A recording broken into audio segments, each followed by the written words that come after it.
SSC से जुड़ी हुई सारी न्यूज़ और फ्री ऑनलाइन कोचिंग के लिए सब्सक्राइब करें और बेल आइकन दबाना ना भूलें सारे नोटिफिकेशन आप तक पहुंचने के लिए। तो hi friends, welcome to SSC mindset. जैसा कि आपको पता है कि आज का 30 अप्रैल का जो एसएससी एमटीएस का एग्ज़ाम थे वो हो चुके हैं। ठीक है, तो मैं स्लॉट वाइज नहीं लाऊंगा कि शिफ्ट वाइज ला रहा हूँ। मैं एक ओवरऑल एनालिसिस ला रहा हूँ कि पेपर कैसा था, कितने क्वेश्चन क्या क्या आए थे, क्या पैटर्न रहा था उनका। ठीक है, क्योंकि अगर हम पैटर्न समझ गए ना एग्ज़ाम का तो हमारे लिए तैयारी करना और आसान हो जाएगा। तो देखिए, आने वाले जो पेपर्स हैं हम इस पहले पेपर से अंदाज़ा लगा सकते हैं कि वो कैसे आएंगे, तो बस वही जानने की कोशिश करेंगे। तो पूरा देखिएगा इस वीडियो को, आई होप कि आपको पसंद आएगा। ठीक है, तो चलिए शुरू करते हैं फिर। तो जैसा कि आपको पता है कि जो पेपर है हमारा वो ऑफलाइन होगा। ठीक है, ऑनलाइन में कुछ खामियां होती हैं, कुछ प्रॉब्लम आती हैं, पर ऑफलाइन में तो यहाँ पर सारा जो डिपेंड करता है वो हमारा खुद का डिपेंड करता है। ठीक है, और सर्वर वगैरह पर खुद डिपेंड नहीं करता है। प्लस देखिए, जो माहौल था एग्ज़ाम का, जैसा मुझे सुनने में आया कि ठीक था, अच्छा था। ठीक है, इतना ज़्यादा प्रॉब्लम्स नहीं आ रही थी स्टूडेंट्स को फेस करने में। ठीक है, प्लस अगर इसकी देखिए बात करें टायर 1 की तो 30 अप्रैल आज आई है। और एक चीज़ आपको ये समझनी चाहिए कि देखिए, जो सारे पैटर्न थे ना आज के, वो सारे सेम थे। मतलब number of question of level सारे सेम थे। क्वेश्चन सेम नहीं थे, पर जो लेवल था क्वेश्चंस का प्लस जो पैटर्न था वो सारा सेम था। ठीक है, कुछ अंतर नहीं था। तो उसी के बारे में देखते हैं। देखिए, अगर बात करें कैसा कैसा रहा, ठीक है, और मेन चीज़ देखिए इसमें नंबर ज़्यादा क्यों आएंगे, मैं आगे आप बात करूँगा कट ऑफ के बारे में भी कि कट ऑफ कितनी जा सकती है। ठीक है, प्लस क्यों जाएगी ज़्यादा। ठीक है, इसका रीज़न मैं आपको लास्ट में बताऊँगा वीडियो के कि कट ऑफ ज़्यादा क्यों जाएगी और कितनी जाएगी। ठीक है, तो जैसे देखिए रीजनिंग के 25 क्वेश्चन होते हैं। ठीक है, और ये इजी होता है। देखिए, रीजनिंग ज़्यादातर इजी आता है नॉर्मली। एसएससी चाहे सीएचएल हो, ठीक है, चाहे सीजीएल हो, सीपीयू हो, कोई सा भी एग्ज़ाम हो, रीजनिंग इजी आता है। ठीक है, और जो क्वांटिटेटिव एप्टीट्यूड था वो भी इजी था। एक दो क्वेश्चन को अगर हटा दिया जाए तो ओवरऑल ये इजी ही था। एक एमटीएस का लेवल का एग्ज़ाम है तो इजी जाएगा। इंग्लिश थोड़ी मॉडरेट थी, मतलब इतनी टफ नहीं थी, मॉडरेट थी। कुछ कुछ क्वेश्चंस इसके देखिए थोड़े टफ थे। ठीक है, मैं मानूंगा। जैसे जो एंटोनिम्स सिनोनिम्स होते हैं वगैरह, या फिर जो आपका बाकी सारी चीज़ें हैं वो थोड़ी टफ हो जाती हैं और उनका थोड़ा पोर्शन भी ज़्यादा होता है ओवरऑल का। तो इस वजह से हम इसे मॉडरेट रख रहे हैं। ठीक है, जनरल अवेयरनेस की बात करें तो देखिए, अगर मैं कहूँ 50 में से, तो 50 में से लगभग 30 या 25 क्वेश्चन ऐसे थे जो बहुत ही ईजी थे। ठीक है, 30 या 25 क्वेश्चन ऐसे बहुत ईजी थे, बाकी कुछ थोड़े बहुत टफ थे। तो इस वजह से मैंने इसे मॉडरेट रखा है। देखिए, मॉडरेट में उसको रख रहा हूँ जिसका लगभग 60% जो वो हो पेपर वो ईजी हो, बाकी थोड़ा टफ हो। ठीक है, तो उसके लिए मैंने मॉडरेट रखा है और ईजी आपका रखा है मैंने, जो लगभग सारे क्वेश्चन ईजी हो, एक दो को छोड़ने के अलावा। ठीक है, अगर आगे हम बढ़ते हैं तो देखिए, अगर बात करूँ सब्जेक्ट वाइज, ठीक है, अब बात करेंगे सब्जेक्ट वाइज। तो सबसे पहले तो आपको ये समझना चाहिए कि रीजनिंग हमारा किस में कितने कितने क्वेश्चन आते हैं ओवरऑल। ठीक है, तो देखिए रीजनिंग की बात करें तो ओवरऑल आपको पता है 25 आते हैं हमारे। ठीक है, अब देखिए उनमें से अगर आपकी बात करूँ तो देखिए एनोलॉजी के 4 क्वेश्चन थे। ठीक है, जो चारों के चारों ईजी थे। क्लासिफिकेशन के 3 थे। ठीक है, ऑर्डर रैंकिंग के आपका 1 क्वेश्चन आया था जो ईजी था। अब देखिए मॉडरेट आपके कौन से क्वेश्चन आते हैं जो हमेशा आते हैं। देखिए सीरीज़ का आपके सीरीज़ के मॉडरेट आते हैं। स्टेट्स एंड कंक्लूजन का क्वेश्चन हमेशा नॉर्मली इजी आता है, पर इस बार मॉडरेट आया था। अर्थमेटिक ऑपरेशन के आपके मॉडरेट आते हैं। देखिए, ये 3 ही ऐसे हैं जो आपका मतलब रहता है नॉर्मली। देखिए, वर्ड फॉर्मेशन ये भी इजी था। मिरर इमेज, देखिए ये थोड़ा आप लोगों के लिए हैरानी होगी, जो मिरर इमेज का जो आज के क्वेश्चन थे वो हार्ड थे। ठीक है, तो मिरर इमेज में मैंने आपको जो मेथड बताया उसी को अपनाइए। सबसे ईजी मेथड है आपके सॉल्व करने के लिए, अगर आपको ऑफलाइन पेपर है तब। ठीक है, सबसे ईजी मेथड है वो, आप देख सकते हैं। मैट्रिक्स के लिए तो वो हमेशा इजी या मॉडरेट रहता है, डिफिकल्ट कभी आता नहीं है। एम्बेडेड फिगर आपका देखिए, जो फिगर के अंदर फिगर होता है पहचानना होता है, वो आपका मॉडरेट था। ठीक है, कोडिंग आपकी जो थी वो 1 क्वेश्चन था, वो ईजी था। ठीक है, ज़्यादा कोई टफ नहीं था। पैटर्न कंप्लीशन की बात करें तो वो भी ईजी था। डायरेक्शन के लिए आपका वो भी ईजी था।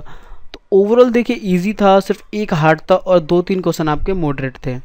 ठीक है, तो नॉर्मल पूरा ओवरऑल ये ईजी था। अगर आपने थोड़ा सा मेहनत की होगी तो आपका निकल जाएगा। उसके बाद अगर हम बात करें, देखिए मिसिंग नंबर भी है इसमें। ठीक है, ये भी मॉडरेट था। लॉजिक वेन डायग्राम, देखिए वेन डायग्राम हमेशा ज़्यादातर इजी आते हैं, ज़्यादा टफ नहीं आते हैं। पेपर कटिंग ये भी मॉडरेट था, और काउंटिंग ऑफ फिगर्स ये भी आपका मॉडरेट था, ठीक है। सॉरी, थोड़ा आज गला ख़राब है। तो देखिए मैंने वही कहा कि जो पेपर कटिंग होता है, आपका ये जो मिरर इमेज होते हैं, इन सबको तो मैंने आपको मेथड बताया सबसे बेस्ट है, वो अप्लाई करके देखिए, आपको बहुत हेल्प मिलेगी, ठीक है।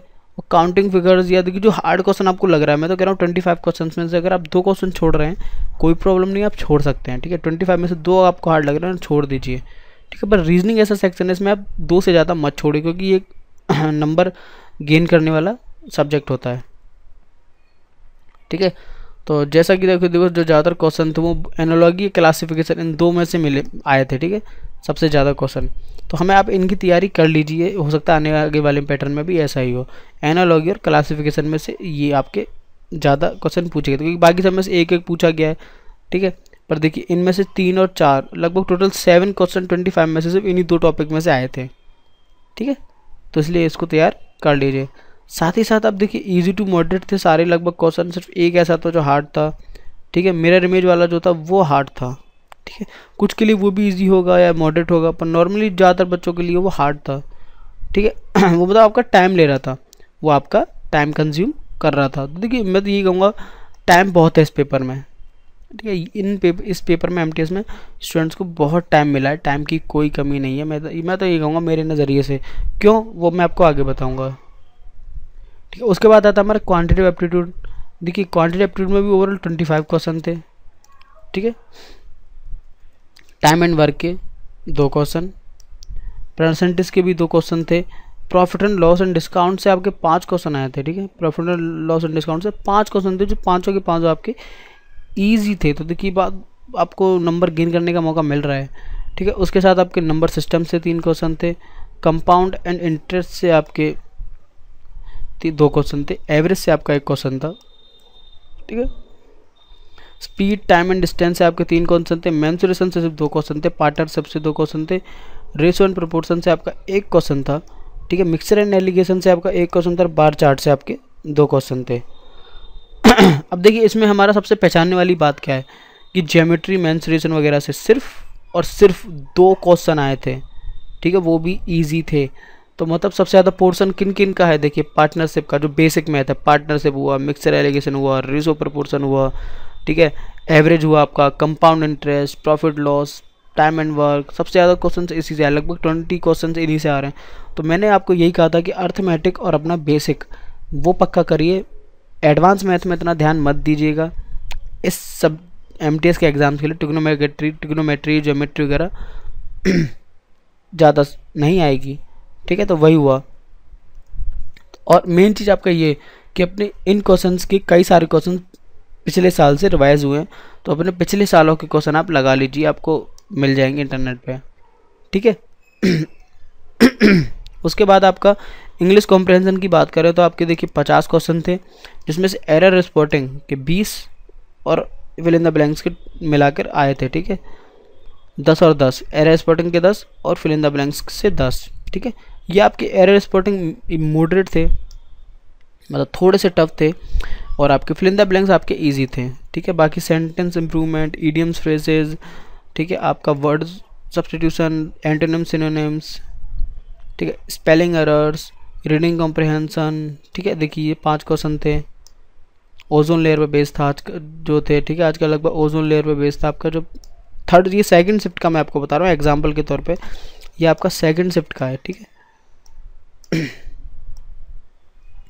और अगर ओवरऑल की बात करें तो ग्रामर सेक्शन सबसे ज़्यादा पूछा गया है, ठीक है। ग्रामर सेक्शन आज के पेपरों में सबसे ज़्यादा था, लगभग 60% एरिया आपका ग्रामर वाला खींच रहा था। स्पेलिंग एरर से ही आपके 6 क्वेश्चन आए थे, ठीक है। तो स्पेलिंग एरर पढ़ लीजिए, इजी आपका रहेगा, ठीक है। स्पेलिंग एरर पढ़ लीजिए, लगभग 6 क्वेश्चन आए थे आपके, और ये इजी टॉपिक है तो जो आपको नंबर दिला सकता है, तो स्पेलिंग एरर वगैरह ये सब पढ़ लीजिए, ठीक है। उसके बाद है आपका जर्नल अवेयरनेस की बात करें तो देखिए 50 क्वेश्चन इसमें भी होते हैं आपके जर्नल अवेयरनेस में, ठीक है।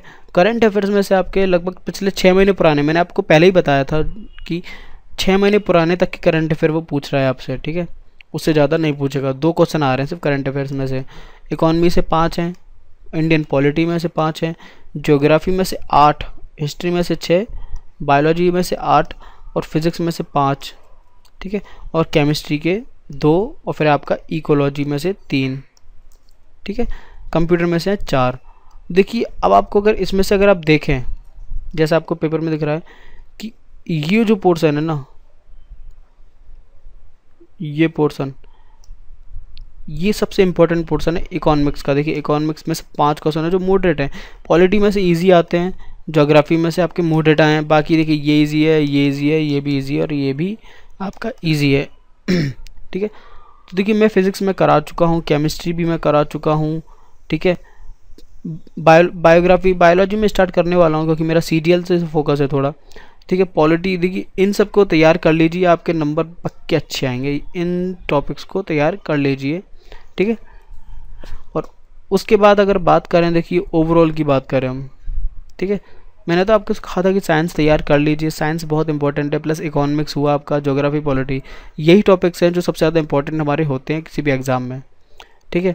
अगर ओवरऑल अटैम्प्ट की बात करें तो देखिए अगर आप 20 से 22 अटैम्प्ट कर रहे हैं आप अपने रीजनिंग में, तो वो गुड अटैम्प्ट है, मतलब गुड है, बेटर नहीं है और ना ग्रेट है, ठीक है। ग्रेड के लिए आपसे कम से कम आपको अगर और अच्छा, अगर आपको बिल्कुल सिलेक्शन पक्का जो टॉप की रैंक चाहिए तो आपको 24 चाहिए, ठीक है, कम से कम आपको अगर अच्छी नंबर लाने हैं।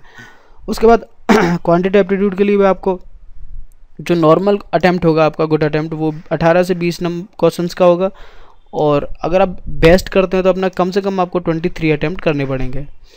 इंग्लिश कॉम्प्रिहेंशन में आपका 30 से 35 गुड अटैम्प्ट है, ठीक है। अगर आपको बेस्ट अटैम्प्ट करना है तो लगभग 40 क्वेश्चन आपको अटैम्प्ट करने पड़ेंगे, ठीक है। और जनरल अवेयरनेस की बात करूँ तो 25 से 30 क्वेश्चन आपके गुड अटैम्प्ट रहेंगे, ठीक है, क्योंकि ये क्वेश्चन हमारे कम लेते हैं। अगर आप 35 या 40 तक पहुँच जाते हैं, ठीक है, 35 तक या फिर 40 तक, तो वो आपके बहुत ही बेटर अटैम्प्ट होंगे। 40 तो बहुत मुश्किल है, मैं तो ये नहीं कहूँगा कि 40 आ सकते हैं, पर 35 लाना कोई बड़ी बात नहीं है, आप 35 ला सकते हैं, ठीक है। अब देखिए, अब इसमें सबसे पहचानने वाली बात, अब देखिए मैं ये बात करता हूँ, मैंने आपको शुरुआत में बोला था कि मैं आपको ये बताऊँगा कि कट ऑफ हाई क्यों जाएगी, ठीक है। तो कट ऑफ हाई जाने का सबसे पहला रीज़न कि क्वेश्चंस ऑफ नंबर, क्वेश्चंस के नंबर कितने हैं, 150, ठीक है। हमें कितना टाइम मिल रहा है, हमें मिल रहा है भैया 120 मिनट, ठीक है। अगर CGL के कंपैरिजन में बात करें तो हमें पहले 200 क्वेश्चन मिलते थे 120 मिनट में, ठीक है, यहाँ 50 क्वेश्चन कम मिल रहे हैं।